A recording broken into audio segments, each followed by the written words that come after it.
Magandang araw mga kaprumdi. Meron na namang tumawag sa atin na client. Sira daw yung kanilang computer. So tiningnan natin. Patay sindi lang yung power lead mga kaprumdi.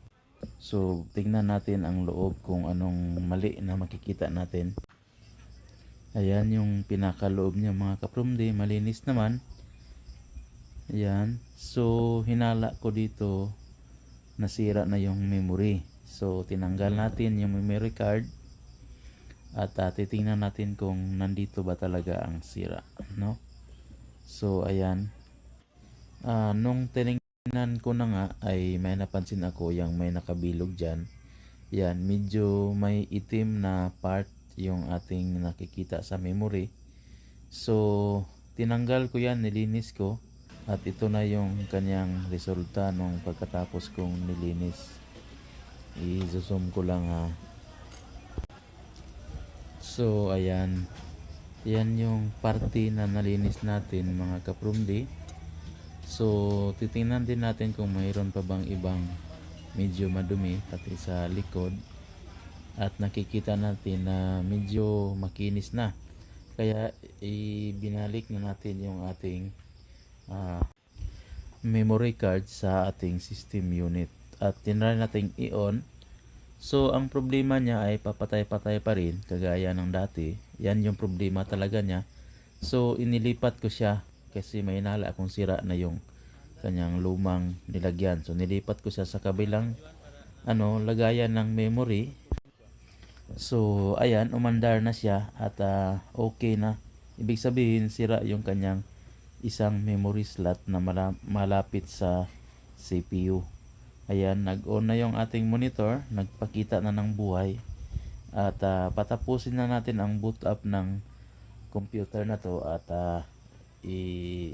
i-shutdown natin or kahit i-log off man lang para ibalik natin sa dating lagayan itong ating system unit na tinanggal. No, ayan, nag-boot up na siya. So ayusin lang natin to at i-on natin uli para subukan natin ang kanyang cache sharing system kung gumana ba.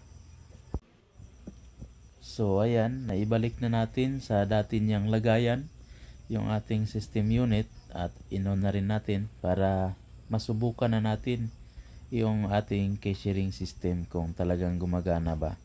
Dahil mahinala ako na nasira muna yung cache sharing system bago nasira itong computer, no, yung system unit. So inopen natin yung kanilang cache sharing system. Dito lang muna tayo mag-open sa kanyang pinaka main drive D, para kung kailangan nating mag-alt tab ay magawa natin. So nung tinry ko, matagal siya bago lumabas. Inakala ko ay nag-loading lang, nag-error pala. Kaya kung makikita mo, ayan yung kanyang error. Ayan. So inayos natin yun mga kaprumdi. Ang ginawa natin doon gaya ng dati ay tinignan natin yung database kung okay ba, running ba yung database, yung SQL, at nakita natin na hindi. So in-uninstall natin yon at in-install natin uli.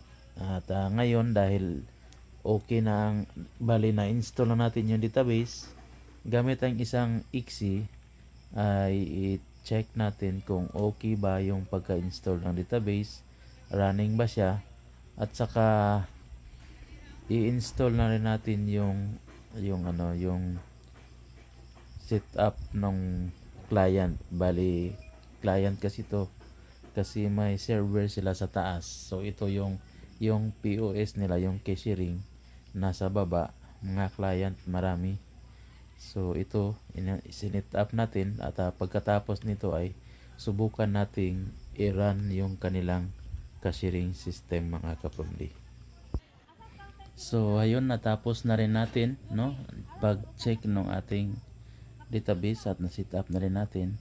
Ngayon oras na para subukan natin yung cache sharing system nila. So i-try natin kung mag-run ba siya agad or magkailangan pa ba siyang mag-loading. So ayan, hintayin lang natin saglit. Ayan, nag-run na yung kanilang cache sharing. So sigurado na tayo na gagana na to. Pero para mas makasigurado tayo, pasubukan natin sa kanilang mga cashier.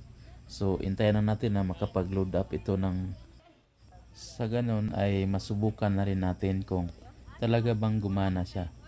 So ayan, nakapag-load up na. Tapos nang mag-load up, palagyan na natin sa cashier. Tingnan natin kung talagang okay na ba itong ating system mga kaprumdi. Ayan, so pagkatapos niyan mga kaprumdi, sigurado naman yan na gumagana na. Ngayon pa lang ay magpapaalam na ako sa inyo. Maraming salamat sa inyong pagpapanood at nakita nyo naman, gumana talaga ang Kesi Ring system. Bye-bye!